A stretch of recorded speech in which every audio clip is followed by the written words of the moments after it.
राज्य राजा परीक्षितकै हुनेछ। ठुलै सपना देखेका रहेछौ ए राजा, तर तिम्रो आयु कति हो? मेरो आयु सुन्न चाहन्छौ तिमी? अवश्य। मेरो आयु त 60 वर्ष। तिम्रो आयु चाहिँ कति हो? मेरो आयु 4,32,000 वर्ष। 4,32,000 वर्ष? तिमीसँग 4,32,000 को सामर्थ्य शक्ति छ भने मसँग 60 वर्षको हेर्दै जाऊ एकछिनमा के छ सामर्थ्य भनेर थाहा पाउनेछौ। राजा बनेको आयुले मात्र होइन, पराक्रमले पनि हुन्छ। अब त त्यो त केही क्षणभरमै तिमीले पत्ता लाग्नेछ। त्यसो भए देखाऊ तिम्रो पराक्रम। मलाई पनि तिम्रो पराक्रम हेर्न मन लाग्यो। ठिक छ, तिमी मेरो पराक्रम देख्न चाहन्छौ? अवश्य। चाहन्छौ भने अगाडिबाट आऊ, युद्धको लागि सामर्थ्य लिएर आऊ। मेरो एउटा शर्त छ। कस्तो शर्त छ? यदि युद्धमा जो पराजय हुन्छ त्यसले यस राज्य छोडेर जानु पर्नेछ। ठिक छ, आऊ, युद्धको लागि तयारी भएर आऊ। अवश्य आऊ। आक्रमण। अलि बिस्तारै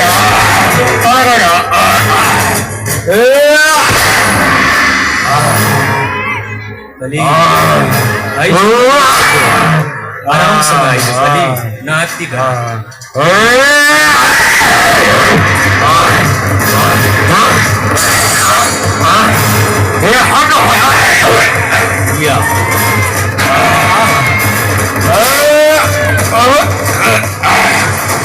तँलाई 50 चोटि काखमा राखेर घुमाउँछ।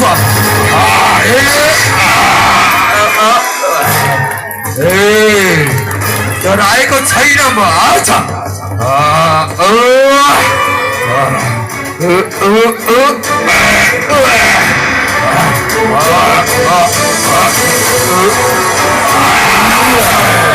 उठ कली जा।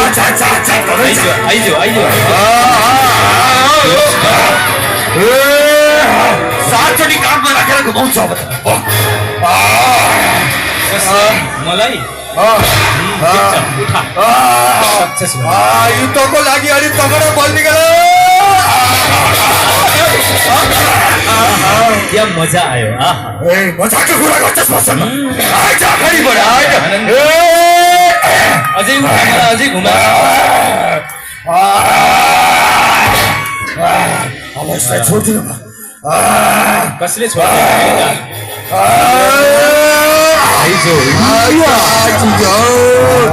धनुष माडलले अब यसलाई त्यागेर भाग्नुपर्छ। कहाँ छ धनुष?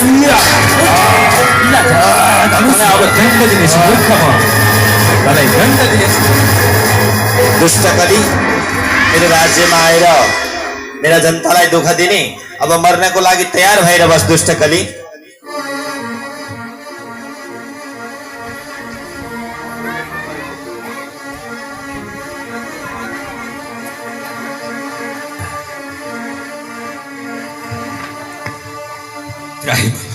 महाराज त्राहिमाम महाराज त्राहिमाम भन्दैछस्? अघि त निकै लड्नको लागि कुरा गर्दै थिइस्। तर ठिक छ, मेरा पिता पुर्खाले शरणमा आएकालाई मार्नु हुँदैन भनेर शिक्षा दिनुभएको छ। यदि बाँच्न चाहन्छस् भने तुरुन्त मेरो राज्यलाई छोडेर यहाँबाट गएर भागिहाल। महाराज म जाऊ त कहाँ जाऊ महाराज? यत्र तत्र सर्वत्र हजुरकै राज्य छ महाराज। मलाई बरु हजुरको कुनै राज्यमा कुनै एउटा स्थान दिनुहोस् महाराज। त्यसो भए जहाँ हत्या हिंसा हुन्छ, निरपराध पशुहरूको हत्या गरिन्छ त्यहाँ गएर बस। महाराज, त्यस्तो हत्या गर्ने स्थान त्योभन्दा कुनै योग्य स्थान दिनुहोस् महाराज। जहाँ जुवा तास खेल्छन् त्यहाँ गएर बस। महाराज, त्यो स्थान त योग्य छैन, त्योभन्दा पनि योग्य स्थान दिनुहोस् महाराज। ए त्यसो भए जहाँ मदिरा सेवन हुन्छ त्यहाँ गएर बस। छि छि छि छि छि छि महाराज त्यस्तो मदिरा दुर्गन्ध भएको स्थान त्योभन्दा कुनै राम्रो उचित स्थान दिनुहोस् न महाराज।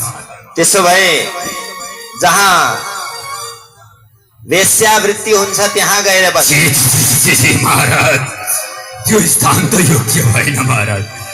हजुरले मेरो स्वरूपलाई हेरेर यस्तो स्थान दिँदै हुनुहुन्छ। होइन हो दुष्ट कली, तँलाई राम्रो ठाउँ दिनको लागि त तेरो अनुहार पनि त गतिलो हुनु पर्यो। महाराज मेरो स्वरूप यस्तो भए पनि मेरो पनि केही सद्गुण छन् महाराज। ए तमा पनि गुण हो, सुनाइन त त्यसो भए के गुण हो सुनाऊ। मेरो यस्तो छ गुण महाराज। यत्फलं नास्ति तपसा न योगेन समाधिना तत्फलं लभते सम्यक् कलौ केशव कीर्तनात् राजन् कलौ केशव कीर्तनात्।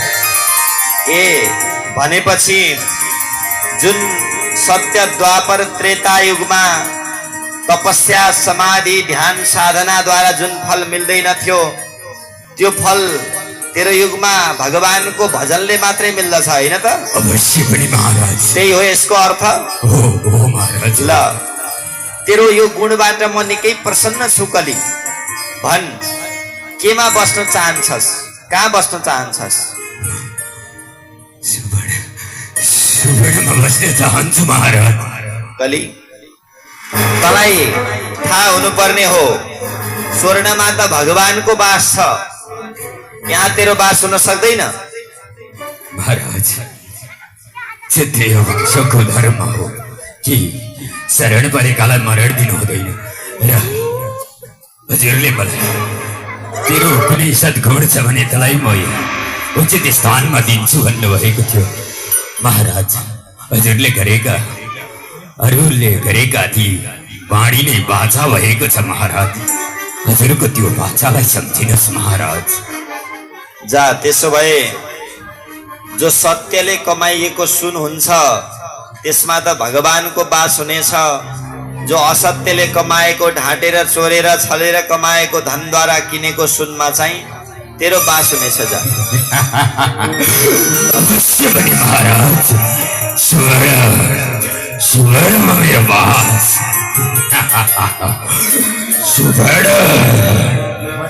सुवर्णमा मेरो वास।